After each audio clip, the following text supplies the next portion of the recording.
Salam guys, magandang araw! For this video is dialysis day ni Habi, kaya maaga na naman kaming gumayak para pumunta ng ospital. Before Ramadan pa pala itong video na ito at late ko na ngang nai-upload dahil sobrang busy nga kami sa paglilipat ng bahay. Umulan na naman nga ng magdamag kaya medyo mabasa-basa na naman yung paligid. Ang kagandahan nga lang dito sa bago naming nilipatan ay hindi nga siya maputik compare doon sa dati naming tinitirhan. And as usual, before nga kami pumunta ng ospital ay dumaan na muna kami dito kung saan nagtitinda ng mga pagkain para bumili ng breakfast na kakainin namin ni Habi doon sa may dialysis center. At yan, habang bumibili nga ako ay nakita ko nga itong kaibigan namin ni Habi. Kinukumusta niya nga si Habi at sabi ko naman ay okay na okay lang naman. At pagkatapos naman naming makabili ng pagkain ay dumiretso na nga kami kaagad ng ospital. Medyo kailangan pa nga rin naming agahan pa talaga ng konti dahil na late pa rin nga kami ng ilang minuto. Nag-a-adjust pa nga talaga kami ng time management namin ni Habi dahil sobra nga talaga yung difference ng layo doon sa dati naming tinitirhan. Inshallah nga sa susunod ay mas lalo pa naming aagahan. Ito, at pagkarating nga namin dito sa ospital ay dumiretso na nga kami kaagad dito sa may likuran ng HD unit para makapag-park ng sasakyan. And then pumasok na rin kami kaagad dito sa may lobby ng HD unit. Nagtimbang na rin si Habi para malaman nga kung ilang kilo nga yung nadagdag sa kanyang dry weight. Ayan, at pagkapasok ko nga dito sa loob ay binati na rin ako nitong staff dito. Ang akala nga namin ni Habi ay kami na nga yung pinaka-late na dumating. Hindi pala, dahil may tatlo pa palang pasyente na hindi pa nakakarating. At pagkapasok nga namin sa loob ay inihanda ko na nga itong mga kailangan sa pag-hook kay Habi. Eto, at may nabili na naman pala akong masarap na lumpia doon sa isang pasyente na nagtitinda dito. Kaya naman ilang sandali pa nga pagkatapos na naisalang si Habi ay naghanda na rin ako ng pang-almusal namin ni Habi at nang makakain na nga rin kami. Nilagyan ko na rin si Habi nitong paborito niyang black coffee dito sa may baso. At sa mga puntong yan ay nilalamig na nga ako dahil sobrang lamig na nga ng panahon ay full pa nga itong aircon nila dito sa loob. At nanginginig na nga rin yung tuhod ko dyan dahil sa sobrang lamig. At before pa nga kumain ay hindi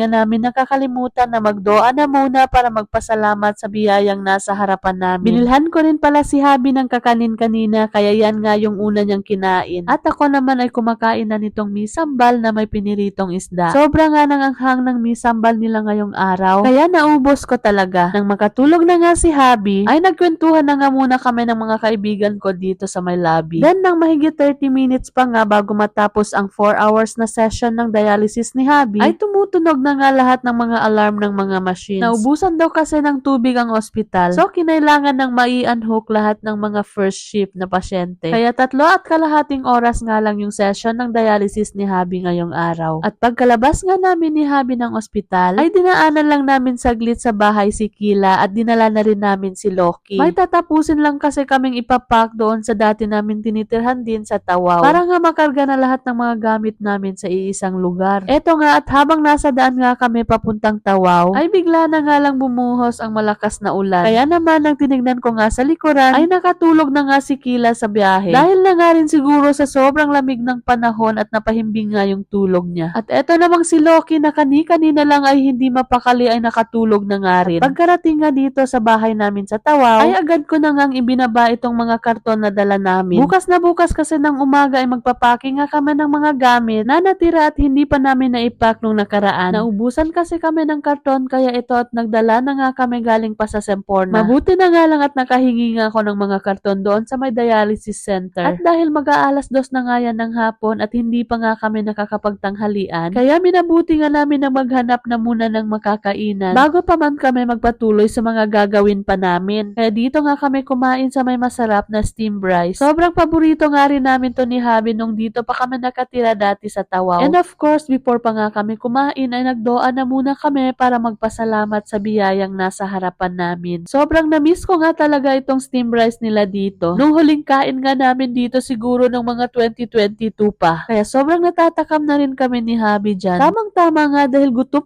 na nga rin kami sa mga oras na yan. At pati na nga rin itong si Kila ay nagutom na nga rin ng sobra. At pagkatapos namin kumain ay inihatid na muna namin si Loki para ipag-grooming. Sunod naman ay pinapalitan naman namin yung pad brake ng sasakyan.